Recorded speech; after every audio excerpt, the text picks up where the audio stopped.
Eco garden Lucknow में चल रहा है धरना प्रदर्शन, जहां पर पहुंची हुई है जनता खबर की टीम। अपने धरनारत साथियों से जानते हैं कि किस मसले को लेकर के ये लोग कर रहे हैं धरना प्रदर्शन। ये है इंडियन नेशनल लीग के प्रदेश अध्यक्ष जनाब फ़हीम सिद्दीकी साहब। आप आज यहाँ पर आए हुए हैं इको गार्डन में, आपका धरना प्रदर्शन चल रहा है, तो किस बात को लेकर के, किन मांगों को लेकर आपका धरना प्रदर्शन चल रहा है? देखिए, हमारे भारत में जी, भारत के प्रधानमंत्री जी, एक तरफ तो सबका साथ सबका विकास की बात करते हैं और कर रहे हैं, अच्छी बात है, लेकिन उस पर ज़मीन पे कोई काम नज़र नहीं आ रहा है।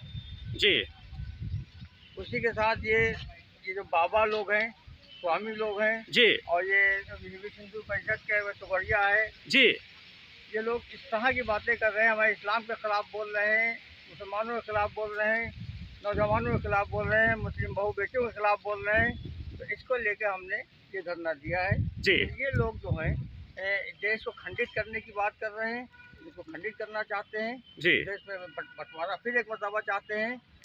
हम लोग खामोशी को कमज़ोरी न समझे कोई, जी, ना ये बाबा लोग समझे ना नेता लोग समझें, जी। इसलिए हम चेतावनी देने आए हैं कि और अभी भी सुधर जाओ, इनको जो है इनको कानून के मुताबिक इनको सजा दो। जो संविधान में दिया है, ये संविधान के खिलाफ बात कर रहे हैं, हिंदू राष्ट्र बनाने की बात कर रहे हैं। अगर ये हिंदू राष्ट्र बनाएंगे तो दूसरा खालिस्तान बनाएगा। अगर ये हिंदू राष्ट्र बनाने की बात करें तो दूसरा खालिस्तान बनाने की बात करेगा, तीसरा कुछ और बनाने की बात करेगा। तो ये तो देश को खंडित कर रहे जी, हैं। तो और जो संविधान ये संविधान के भी खिलाफ है, संविधान के खिलाफ बोलना ये देशद्रोही का मुकदमा चलना चाहिए। इनको जेल भेजें, इनको देशद्रोही का मुकदमा चले। जी। तो आज आप किसको ज्ञापन भेज रहे हैं, किसको संबोधित ज्ञापन भेज रहे हैं? हम यहाँ डीएम के जरिए जी, राष्ट्रपति महोदया को भेज रहे हैं, जी, और उसमें ये मांग किया है कि इन लोगों के ऊपर जल्द से जल्द कानूनी कार्रवाई की जाए, जी, तो जेल भेजा जाए। जी, जी, शुक्रिया। आप सर अपना परिचय देते हुए क्या किस लिए आए हुए हैं आज? मैं 20 एजुकेशन चैरिटेबल ट्रस्ट का सदर हूँ जी, और एजुकेशन के संबंध में काम करते हैं और शराबबंदी संघर्ष समिति के अध्यक्ष भी हैं। जी, 2014 से पहले भी थोड़ा था, मगर 2014 के बाद एक ऐसा माहौल बन गया कि जिसको आप कहेंगे कि एक सस्ती शोहरत, जी, मतलब एक सस्ती शोहरत के लिए ऐसे ऐसे अल्फाजों का इस्तेमाल हम एक दूसरे के लिए, मज़हब के लिए करते हैं, व्यक्ति विशेष के लिए करते हैं, एक समाज दूसरे समाज के लिए करने लगा है। ऐसे जो लोग हैं, इनको सरकार की जिम्मेदारी है कि ऐसे लोगों को चिन्हित करके उनके बयानात को और उनके जो भी वो बोलते हैं उनके ऊपर थोड़ी सख्त कार्रवाई करें कि माहौल जो बिगड़ता है वो ऐसी लोगों की वजह से बिगड़ता है जिसमें शुरू में प्रशासन ध्यान नहीं देती है। जी, जब कोई बड़ी घटना घट जाती है तो प्रशासन भी धर पकड़ करता है, दीगर चीज़ें करता है। तो ये जो लोग सस्ती शोहरत के लिए मज़हब को भी नहीं छोड़ते हैं, व्यक्ति तो छोड़िए मज़हबों को भी टारगेट करते हैं एक दूसरे के, तो ऐसे लोगों पर हम लोगों की मांग है राष्ट्रपति महोदया जी से, क्योंकि एक महिला भी है और इस सब उनके अंदर एक ऐसी शक्ति महिलाओं के अंदर होती है कि दूसरों को अजब बहुत अच्छी तरीके से समझती हैं, दूसरे कौम को भी समझती हैं, लोगों को भी समझती हैं, आदमी की मानसिकता को भी। तो मैं समझता हूँ कि उनको हम लोग ज्ञापन भेज रहे हैं कि उनके ज़रिए ऐसे लोगों के ऊपर कार्रवाई क्या वो आदेश करें कि जो लोग समाज को गंदा करने का, समाज को बिगाड़ने का, माहौल को ख़राब करने का काम करते हैं। जी।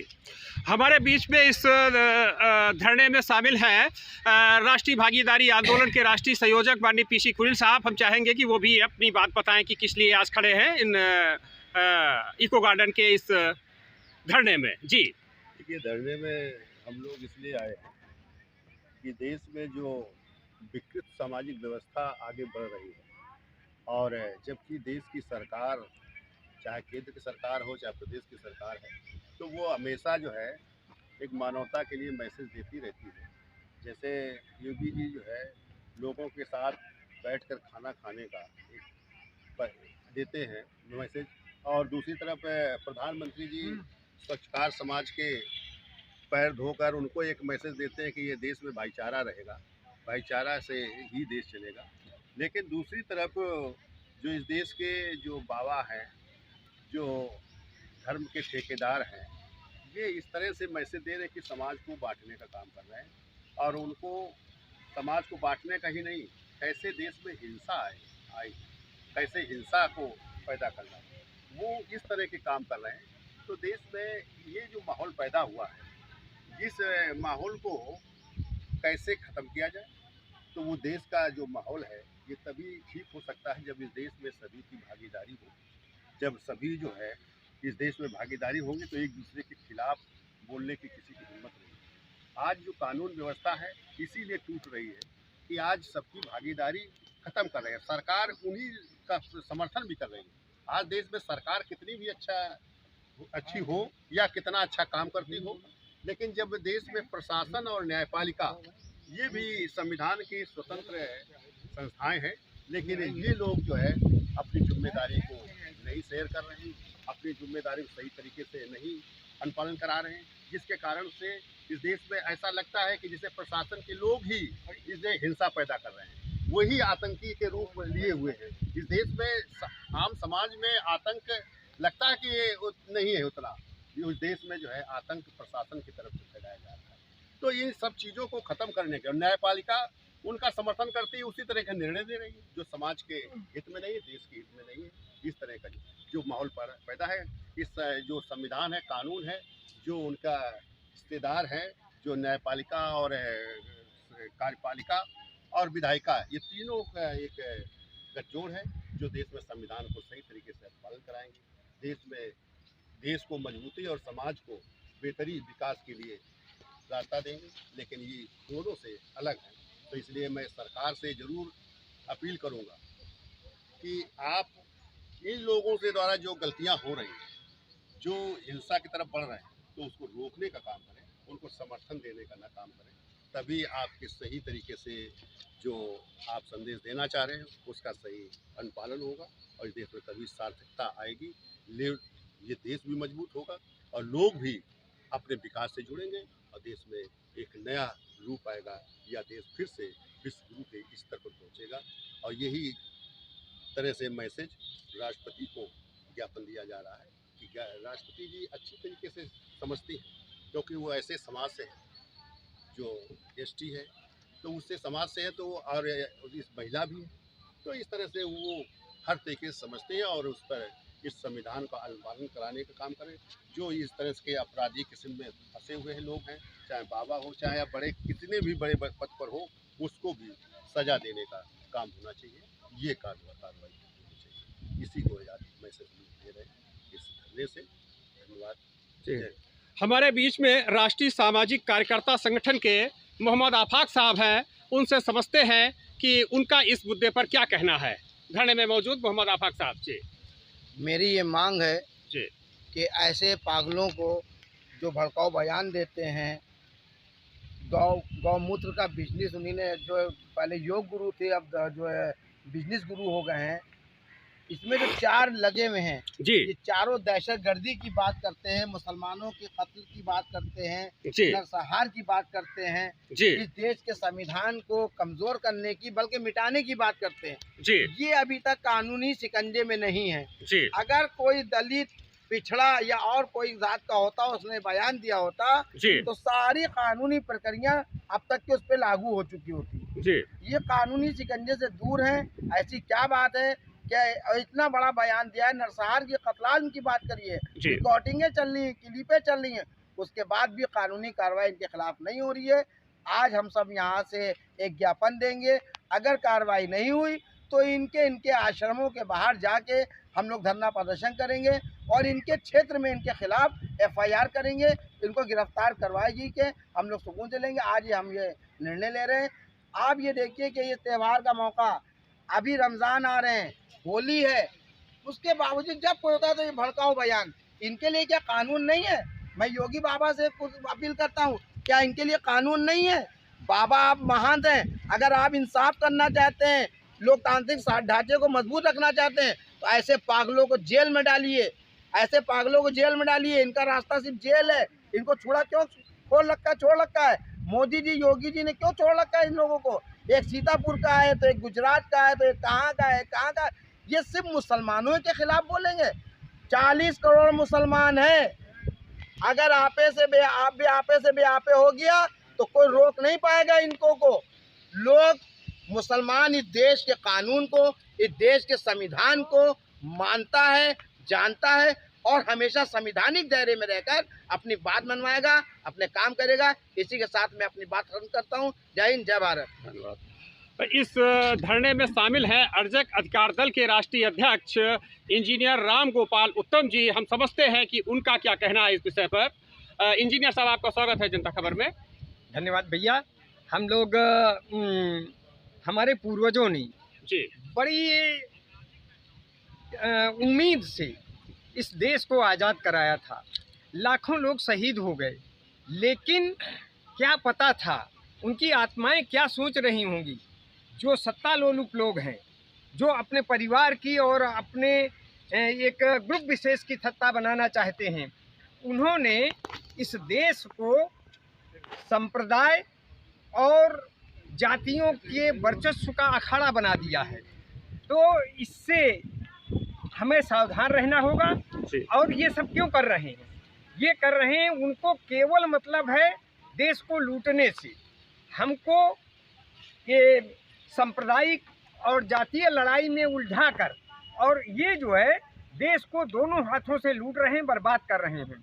आप देख रहे हो कि मध्य वर्ग बिल्कुल ख़त्म हो रहा है।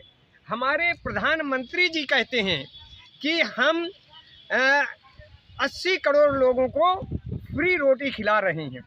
जिस देश में 136 करोड़ में 80 करोड़ लोगों को कटोरा पकड़ा दिया जाए भीख का, उस देश का क्या भविष्य होगा। इसलिए इस देश को बड़ी मेहनत से हमारे पूर्वजों ने, श्रमजीवी समाज ने बनाया है, और इसको स्वतंत्र कराने में हमारे पूर्वज शहीद हुए हैं। तो इसको बचाने की जिम्मेदारी भी हमारी ही है। तो हमें ये चाहिए कि जो भी सांप्रदायिक और जातीय सौहार्द बिगाड़ने की कोशिश कर रहे हैं, उनको सजा दी जाए। इसी पर्पज़ से हम लोग यहाँ इकट्ठा हो रहे हैं और एक ज्ञापन के द्वारा राष्ट्रपति महोदय का ध्यान आकर्षण कर रहे हैं। धन्यवाद। धन्यवाद। इस धरने में शामिल है राष्ट्रीय लोकदल के वरिष्ठ नेता महेश पाल जी। उनसे हम समझते हैं कि किस लिए उनको इस धरने में आना पड़ा हुआ है। महेश पाल जी, बहुत बहुत धन्यवाद साथी। देखिए, आज जो फांसीवादी निजाम है, एक तरफ तो ये मजदूरों किसानों की लड़ाई लड़ने वालों की आवाज़ बंद कर रही है। आप अभी देख रहे होंगे कि पूरे देश में जिस तरीके से कलमकारों का, अभी एक कवित्री हैं, उनको भी प्रतिबंध लगाया, उनको नोटिस दिया, उनके पति को नौकरी से निकाला। जी। सिर्फ सरकार के जो घटनाएं हुई उस पर एक कविता, एक गीत गाया, और दूसरी तरफ सरकार जो है तमाम उन धार्मिक, जैसे राजू दास जैसे लोग हो, प्रवीण तोगड़िया जैसे लोग हो, अभी बाबा रामदेव का भी बयान, इस तरीके के जो हेट स्पीच देने वाले लोग हैं, उनके ऊपर तो कोई कार्रवाई नहीं हो रही है। अपने विरोधियों को, अपने विपक्ष के लोगों को जिस तरीके से ये फांसीवादी सरकार दबा रही है, ये निंदनीय है। हम मंच के माध्यम से इसकी निंदा करते हैं। आने वाले समय में इस सरकार के खिलाफ बहुत बड़ा गुस्सा सड़कों पे आपको दिखाई पड़ेगा। जय भीम, जय भारत। मौलाना जी, आप बोलिए। हम इंडियन नेशनल लीग के स्टेट वाइस प्रेसिडेंट हैं जी। हम ये चाहते हैं कि जो प्रवीण तोगड़िया और जो लोग बोले हैं आपस में लड़ाई कराने के लिए, उन्होंने कहा कि मुसलमानों और दलितों को जो है सरकारी अस्पताल में इलाज न मिले, और उसके बाद जो है मुसलमानों और दलितों को जो है सरकारी स्कूलों में नाम ना लिखाया जाए, इनको कोई सरकारी व्यवस्था न दी जाए। क्या ये जो बात कर रहे हैं, क्या प्रवीण तोगड़िया उस टाइम जिंदा थे जब मुल्क आज़ाद हुआ था? जब मुल्क आज़ादी में तो सब लोगों ने मिलकर जो है मुल्क की आज़ादी के लिए कुर्बानियाँ दी हैं। ये आपस में फिर से लड़ाई झगड़ा फसाद कराने की बात कर रहे हैं। अगर ये अकेले पड़ जाएंगे तो फिर इनका क्या हाल होगा। तो हम सरकार से विनती करते हैं, राष्ट्रपति महोदया से भी विनती करते हैं कि ऐसे लोगों को जो आपस में लड़ाने की, खून खराबे की बात करते हैं, उनको फ़ौरन गिरफ्तार किया जाए। चाहे कोई भी धर्म का आदमी बोले, चाहे कोई भी धार्मिक आदमी हो, चाहे मुसलमानों का धार्मिक आदमी बोले, चाहे हिंदुओं का धार्मिक आदमी बोले, कोई भी धर्म का आदमी अगर गलत बात बोले उसे फ़ौरन गिरफ्तार किया जाए। ये नहीं कि अगर मुसलमान का आदमी बोल दे तो उसे गिरफ्तार कर लिया जा रहा है, हिंदू धर्म का आदमी बोल दे तो उसे गिरफ्तार नहीं किया जा रहा है। कि ये तो देशद्रोही हैं, इनको तो फ़ौरन गिरफ्तार किया जाए। अभी तक तो कोई भी मुसलमान ऐसे हेट स्पीच नहीं बोलता है, जहाँ तक कि मेरी नज़र में है। और जो ऐसे हिंदुत्ववाद लोग भी जो है बोलते हैं, आपस में लड़ाई कराने की बात करते हैं। तो इसलिए हमारी विनती है कि हमारे धरने का आगाज़ यही है कि हमारी बात को सुनी जाएगी और जो है कानून से हमारा पूरी उम्मीद है। नीचे फोटो को हाईलाइट कर दीजिएगा। ये सत्याग्रही लोग आए हुए हैं इको गार्डन लखनऊ में, जहां पर धरना प्रदर्शन किया जाता है। यह लोग चाहते हैं कि संवैधानिक भारत बना रहे, जो नफरत फैलाई जा रही है वह नफरत रुकना चाहिए, नफरत बंद होना चाहिए। भारतीय संविधान के अनुरूप शासन व्यवस्था चलना चाहिए। किसी भी प्रकार का जातिगत या भेदभाव या धार्मिक सांप्रदायिक भाषाई भेदभाव नहीं होना चाहिए। इको गार्डन से जनता खबर की ओर से मैं इंद्र प्रकाश बौद्ध, धन्यवाद।